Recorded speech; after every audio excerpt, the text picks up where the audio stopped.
अवतारी फलाना जी अवतारी वो लोग के हैं। दिल थाम कर बैठ जाओ यारो, क्योंकि बिहार की राजनीति अभी बाकी है और इसमें पूरे देश की निगाहें बिहार के काराकाट पे आकर टिक चुकी हैं।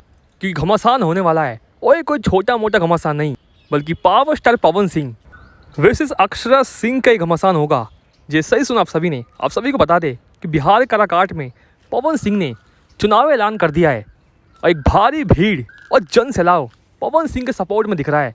लेकिन शायद बवाल तो जब मच गया जब एक ही बार में पांच बड़े दिग्गज पवन सिंह के खिलाफ, यानी 5 बड़े सेलिब्रिटी पवन सिंह के खिलाफ चुनावी मैदान में उतरेंगे पवन सिंह का विरोध करने के लिए। तो शायद मंजर क्या होगा आप सभी को बताने की कोई ज़रूरत नहीं है। हालांकि वैसे तो एक कहावत है कि शेर को मारने के लिए भेड़ियों का सहारा नहीं लेना चाहिए, और ये डायलॉग भी यहाँ पे फिट बैठता है। जब आप सबको बता दें कि जल्द ही अक्षरा सिंह बिहार काराकाट में पवन सिंह के खिलाफ चुनावी मैदान में उतरेंगी और पवन सिंह को हराने के लिए अक्षरा सिंह जोर भी लगाएंगी।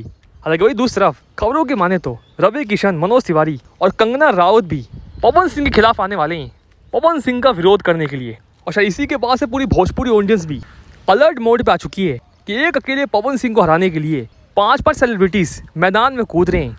हालांकि 100 बात की एक बात तो ये है कि सबको पता है कि पवन सिंह को टक्कर देना किसी एक सेलिब्रिटी की बस की बात नहीं थी। तभी तो एक नहीं, 2 नहीं, बल्कि 5 सेलिब्रिटीज़, 5 बड़े दिग्गज पवन सिंह के खिलाफ मैदान में उतारे गए हैं। और देखने वाली बात ये भी होगी कि क्या ये 5 दिग्गज पवन सिंह पर भारी पड़ जाएंगे या फिर पवन सिंह उल्टा इन 5 सेलिब्रिटीज़ को धूल चटा देंगे। दोस्तों आप सभी क्या लगता है, पावर कहाँ से शुरू होता है और कहाँ पे ख़त्म? कमेंट बॉक्स में जरूर बताइएगा। और वीडियो तो लगना ही, मिलते नेक्स्ट वीडियो में। धन्यवाद।